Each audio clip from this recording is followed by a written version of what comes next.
Hello students. अब हम लोग डे 6 का होम असाइनमेंट सॉल्व करेंगे। तो क्वेश्चन नंबर 1 है कि a uniform chain of mass of length 6 metre. एक यूनिफॉर्म चेन है जिसका लेंथ 6 मीटर है और ये हमारा एक टेबल पे रखा हुआ। तो लो, मैंने एक टेबल लिया। ये हमारा टेबल है और टेबल में हमारा क्या है, इसमें से कुछ पोर्शन ऑफ चेन जो है हमारा वो इस पे रखा हुआ है और कुछ पोर्शन चेन का लटका हुआ है नीचे। तो कह रहा है कि कोफिशिएंट ऑफ फ्रिक्शन जो हमारा है, इसका जो म्यू का वैल्यू दे रखा है वो 0.5 है। तो कितना लेंथ नीचे लटका रहेगा ताकि ये चेन इक्विलिब्रियम में रहे। तो ऑब्वियसली ये वेरिएबल मास का कॉन्सेप्ट है। तो मैंने मान लिया कि टोटल मास ऑफ चेन मैंने मान लिया, टोटल मास ऑफ चेन जो मैंने मान लिया वो मैंने मान लिया m। इसलिए मास per unit length of chain कितना होगा, मास per unit length of chain कितना होगा, मास बाय एल। एल कितना है यहाँ पे 6, और मैंने मान लिया कि ये एक्स लेंथ तक लटका हुआ है, इसीलिए हैंग्ड मास ऑफ चेन कितना हो गया। तो यूनिट मास का है m/6, तो एक्स मास का, एक्स लेंथ का कितना हो जाएगा m/6 इंटू एक्स। अच्छा, और नीचे हमारा जो लग जाएगा ग्रेविटी लग जाएगा, तो जितना हैंग्ड मास है इंटू जी, एम जी होता है ना, हैंग्ड ये ग्रेविटी लग गया नीचे। अच्छा, इसका नीचे क्या लग जाएगा, कितना मास, अब ये एक्स लेंथ है लटका हुआ, ये कितना हो जाएगा 6 - एक्स। तो यहाँ पे मास ऑफ 6 - एक्स लेंथ कितना हो जाएगा। तो यूनिटलेस का मास है m/6, तो 6 - एक्स के लिए क्या लिखोगे यहाँ पे m/6 इंटू 6 - एक्स। तो यहाँ पे कितना मास होगा mg, m/6 into 6 - X into G. ऊपर क्या हो जाएगा, नॉर्मल रिएक्शन। ये जो m/6 जी एक्स नीचे लग रहा है, ये चेन को खींचेगा आगे, तो फ्रिक्शन किधर लग जाएगा, पीछे। तो इक्विलिब्रियम के लिए ये जो फ्रिक्शन फोर्स है हमारा, वो किसके बराबर होना चाहिए, mx/6g के बराबर। तो सबसे पहले फ्रिक्शन फोर्स का वैल्यू निकालो। तो फ्रिक्शन हमारा क्या होता है, म्यू इंटू एन। तो म्यू का वैल्यू कितना दे रखा है 0.5 इंटू एन कितना है हमारा, एन यहाँ पे किसका इक्वल है m/6 6 - एक्स इंटू जी। ये आ गया फ्रिक्शन फोर्स। तो इक्विलिब्रियम के लिए जितना फ्रिक्शन फोर्स लग रहा है उतना ही यहाँ पे वेट होना चाहिए।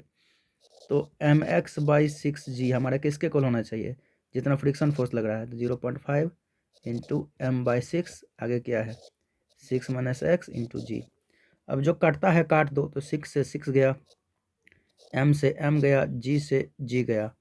अब हमारा जो बचा वो क्या बचा ऊपर में, x इक्वल्स टू 0.5 इंटू 6 कितना हो गया 3 माइनस 0.5x। अब इसको इधर ले जाओ, x प्लस 0.5x हमारा किसके बराबर 3। तो x प्लस 0.5x कितना हो जाएगा 1.5x इक्वल टू 3। तो काट दो, 2 से कटा, x का वैल्यू कितना आ गया 2। यहीं पे हमारा x का वैल्यू कितना आ गया 2 मीटर।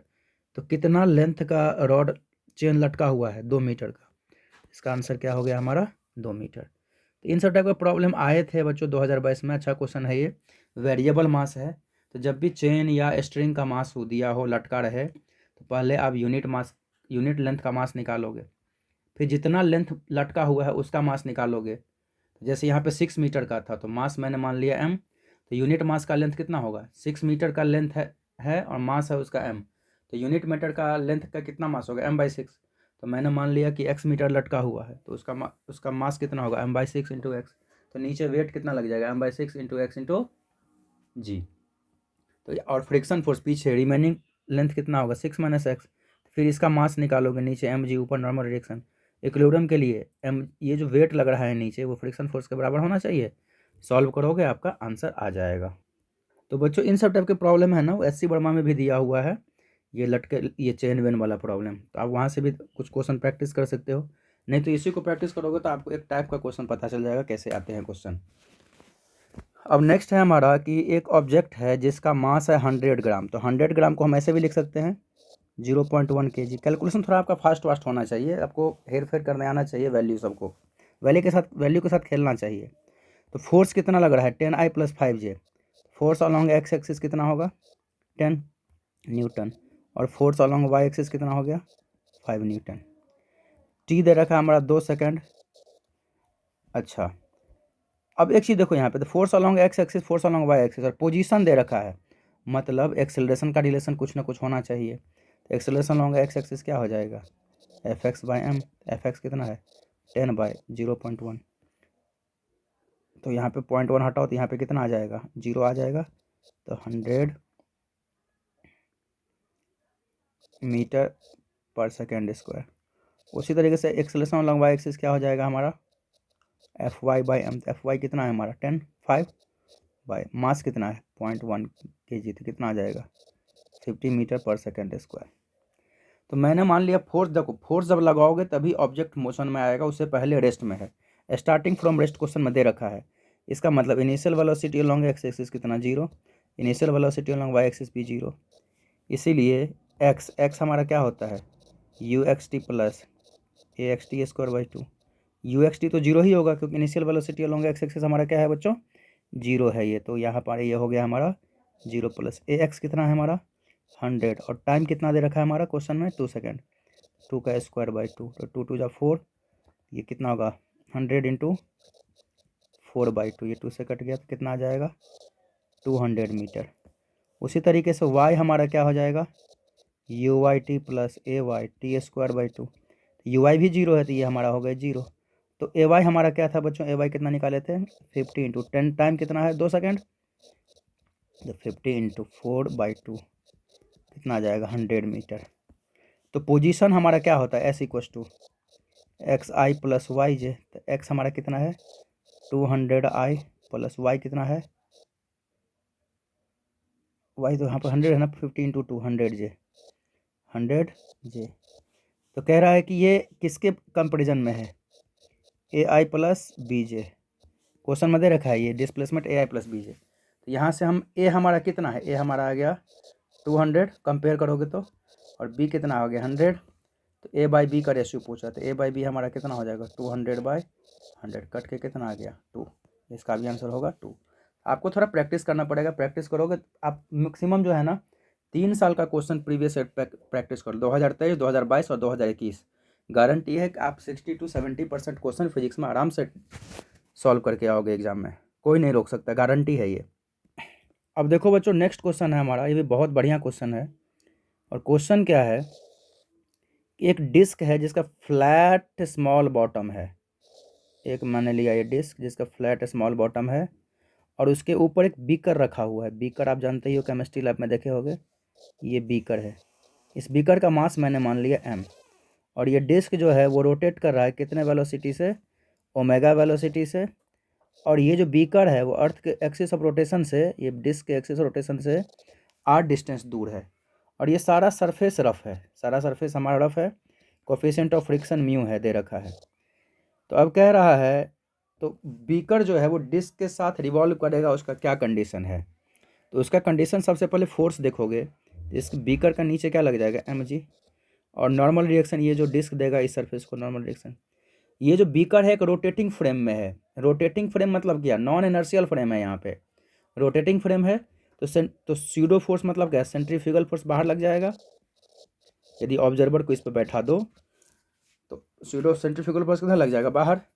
तो फ्रिक्शन फोर्स जो है हमारा इस को बैलेंस करने के लिए फ्रिक्शन फोर्स कितना लग जाएगा सेंटर की ओर। तो यहाँ पे स्लिप नहीं करने के लिए फ्रिक्शन फोर्स क्या होना चाहिए greater than equals to M omega square, capital r है ना, तो कैपिटल आर दो एम ओमेगा स्क्वायर आर, तो फ्रिक्शन फोर्स हमारा क्या होगा mu n greater than equals to M omega square are, तो म्यू, और यहाँ पे एन क्या है हमारा एम जी, एन यहाँ पे किसके इक्वल है M G greater than equal to M omega square are, तो एम से एम कट गया, एम से एम कट गया, तो mu G greater than equal to omega square R, मतलब क्या omega square R less than equal to mu G, तो R less than equal to क्या आ जाएगा mu G by omega square, तो कौन सा ऑप्शन है बी ऑप्शन। आप बिना स्यूडो फोर्स के भी इसको कर सकते हो, कैसे सोचोगे तो मैं बता रहा हूँ, देखो इसको दूसरे मेथड से कैसे सोचोगे। आप कहोगे कि ये डिस्क के साथ सर्कुलर मोशन कर रहा है, डिस्क तो रोटेट कर रहा है, और ये जो बीकर है उसके डिस्क के सेंटर के अबाउट क्या कर रहा है, ये भी रोटेट कर रहा है, सर्कुलर पाथ फॉलो कर रहा है। तो सर्कुलर मोशन के लिए सर्कुलर मोशन के लिए net force acting towards centre provide centripetal force. तो net force acting towards centre यहाँ पे क्या होना चाहिए, फ्रिक्शन। तो फ्रिक्शन ही हमारा प्रोवाइड करेगा सेंट्रीपिटल फोर्स। तो फ्रिक्शन का जो मैक्सिमम वैल्यू होना चाहिए वो ग्रेटर देन इक्वल टू किसके बराबर होना चाहिए, सेंट्रीपिटल फोर्स m²। आप ऐसे भी सॉल्व कर सकते हो, फ्रेम पे जाके स्यूडो फोर्स लगा के सेंट्रीफ्यूगल फोर्स लगा के भी सॉल्व कर सकते हो। तो दोनों मेथड है। फ्रेम से नीचे आओगे तो net force acting towards centre provide centripetal force, और फ्रेम पे चले गए तो net force acting towards centre becomes equal to centrifugal force, क्योंकि स्यूडो फोर्स लगेगा, आप रोटेटिंग फ्रेम पे आ गए। जब ऑब्जर्वर रोटेटिंग फ्रेम पे आएगा तो वहाँ पे क्या लग जाएगा हमारा स्यूडो फोर्स। तो दोनों मेथड मैंने बता दिया। ऑब्जर्वर को डिस्क पर रख के तो ये फ्रिक्शन फोर्स को बैलेंस करेगा स्यूडो फोर्स। ऑब्जर्वर को जमीन पर रखोगे तो बीकर सर्कुलर मोशन करेगा ऑब्जर्वर के रिस्पेक्ट में। तो सर्कुलर मोशन के लिए net force acting toward centre provide करेगा आपको सेंट्रीपिटल फोर्स। इस तरीके से आप इस क्वेश्चनों को क्या कर सकते हो, सॉल्व कर सकते हो आराम से। दोनों फ्रेम में रह के आप सॉल्व कर सकते हो इस क्वेश्चनों को। अब बहुत बढ़िया है क्वेश्चन इन द अरेंजमेंट वाला। ये देखो बच्चों, ये जो क्वेश्चन है ना वो रिलेटिव मोशन ऑफ पुलीज का है। तो आपने पढ़ा होगा, ये मैंने मान लिया ये पुली 1 है, ये पुली 1, ये पुली 2 और ये पुली 3। तो एक्सेलरेशन ऑफ पुली 1 हमारा क्या होगा, देखो अब जैसे जैसे m1 मास का एक्सेलरेशन है, यहाँ पे a1 दे रखा है, m2 का a2, m3 का a3, m4 का a4। एक्सेलरेशन ऑफ पुली 1 हमारा क्या हो जाएगा, एक्सेलरेशन ऑफ पुली 1 क्या हो जाएगा, इसके नीचे कौन कौन सा लटका हुआ है, m3 और m4, जिसका एक्सेलरेशन कितना है a3 प्लस a4/2। ये एक्सेलरेशन ऑफ पुली 1 आ गया। उसी तरीके से एक्सेलरेशन ऑफ पुली 2 कितना आ जाएगा, एक्सेलरेशन ऑफ पुली 2 क्या होगा, पुली 2 का एक्सेलरेशन ये इक्वल टू क्या हो जाएगा, ये इधर क्या है AP1, ये पुली 1 का रस्सी है ना, तो AP1 प्लस इधर कितना है A2/2। ये पढ़े होगे आप लोग, ट्रिक है ये।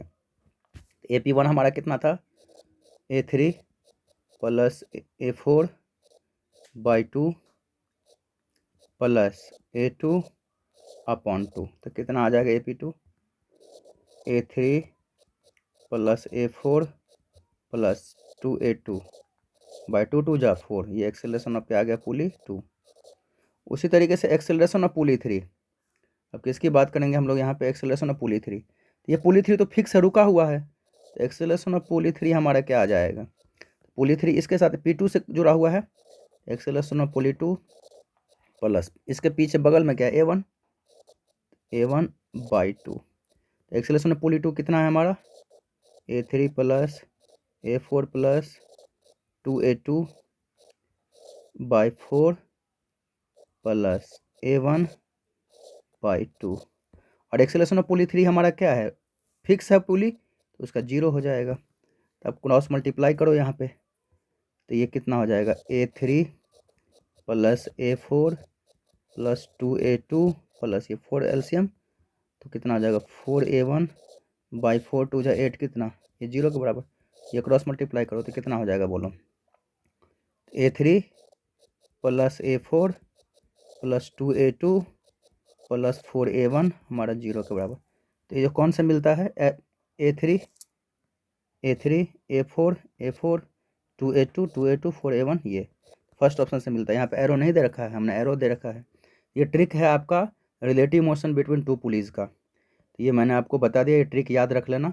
Acceleration of pulley equal to A1 plus A2/2, जो दोनों साइड जो मास लटके हैं उसको एक्सेलरेशन का हाफ। और डायरेक्शन याद रखना, जो चीज़ ऊपर जाएगा उसको पॉजिटिव, जो चीज़ नीचे आएगा उसको नेगेटिव। तो ये हमारा जो क्वेश्चन था वो, इसमें तो नंबरिंग में मिस्टेक है, ये हमारा इसमें 7th है एक्चुअली। ये क्वेश्चन नंबर 7 है। जब आंसर मिलाओगे तो ये क्वेश्चन नंबर 7 का देखना, क्वेश्चन नंबर 4 मत देख लेना, कि 3 के बाद 4 जो आता है वो 4 5 6, ये जो है ना ये पेज मिसप्लेस हो गया मेरे से, तो मैंने यहाँ पे आपको बता दिया क्वेश्चन नंबर 7 है ये। अब क्वेश्चन नंबर 8 आपको दिया था 6 क्वेश्चन बनाने के लिए, तो अभी आप लोगों का कितना क्वेश्चन बन गया, ये 4 क्वेश्चन बन गए आपसे।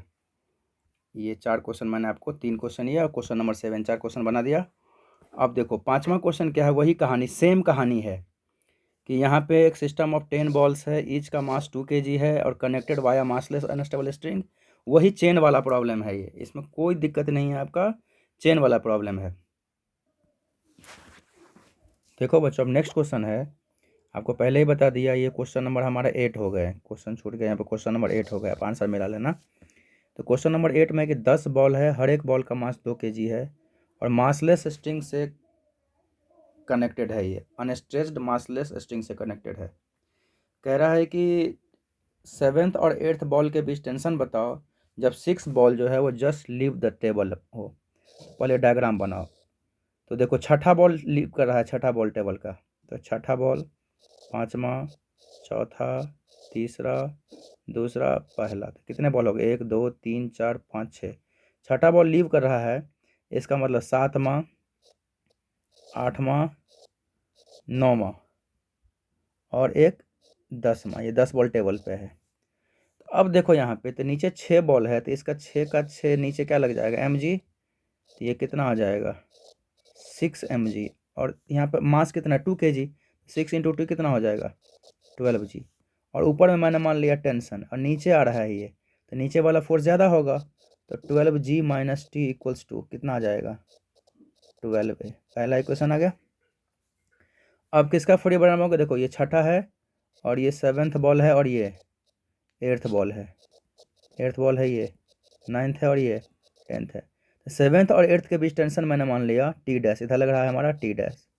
7th बॉल का डायग्राम बनाओ, तो नीचे क्या लग रहा है आगे t, पीछे t डैश, तो नीचे ये जा रहा है आगे, तो t - t डैश = कितना मास है 7th बॉल का 2 kg, तो 2a, ये हमारा हो गया सेकेंड मास ये।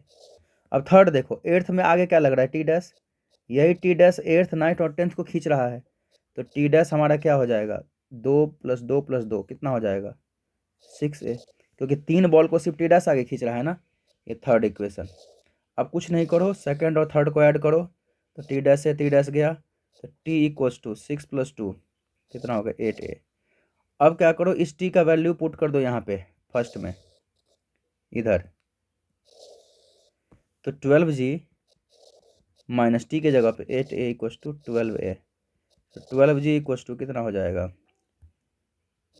12a + 8a, कितना 12 × 20 20a, तो 12 और g का वैल्यू 10 रखो तो = 20a, ये हमारा आ गया 20a, 120 = 20a, कितना कटाइए 6। एक्सेलरेशन कितना आ गया हमारा 6 मीटर/सेकंड²। एक्सेलरेशन भी पूछ सकता था।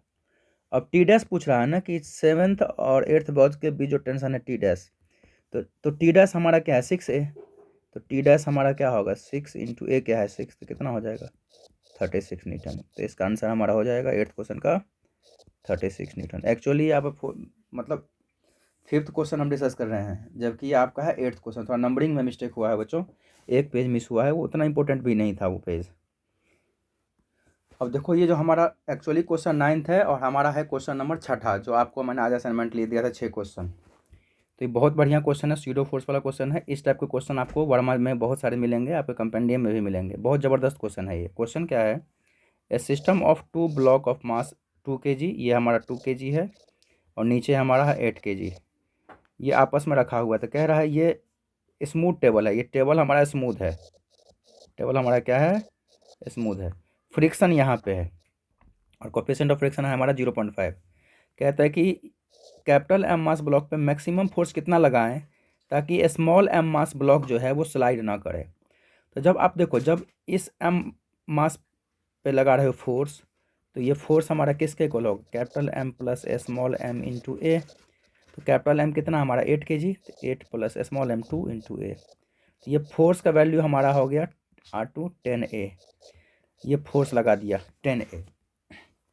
तो अब ये देखो स्मॉल एम वाला ब्लॉक जो है वो कैपिटल एम के ऊपर रखा हुआ है और कैपिटल एम का एक्सेलरेशन हमारा कितना है, कैपिटल एम का जो एक्सेलरेशन है ए हमारा क्या हो जाएगा F/10, F = 10A, ए हमारा क्या हो जाएगा F/10।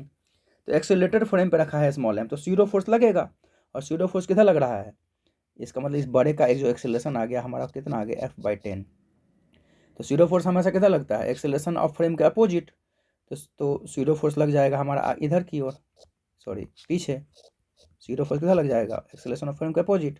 ये सीरो फोर्स इस ब्लॉक को किधर धकेलना चाहेगा पीछे की ओर, फ्रिक्शन किधर लग जाएगा आगे की ओर।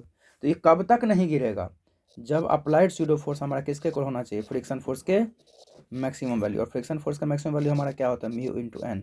और यहाँ पे एन हमारा क्या हो जाएगा, नीचे लग जाएंगे एम जी, ऊपर लग जाएगा नॉर्मल रिएक्शन। तो स्यूडो फोर्स हमारा क्या होता है बच्चों, mass of object into acceleration of frame. Acceleration of frame कितना है, F/10 equal to mu into n. यहाँ पे किसके बराबर है, small m g. Small m से स्मॉल एम कट गया, तो F इक्वल टू हमारा क्या हो गया, क्रॉस मल्टीप्लाई करो 10 म्यू जी। 10 म्यू का वैल्यू 0.5 और जी का वैल्यू 9.8। तो कितना हो जाएगा, 5 इंटू 9.8, 8×5 = 40, 9×45 कितना आ जाएगा, 49 न्यूटन। इसका आंसर हो जाएगा C 49 न्यूटन। तो ये 6 क्वेश्चन मैंने आज का डिस्कस कर दिया।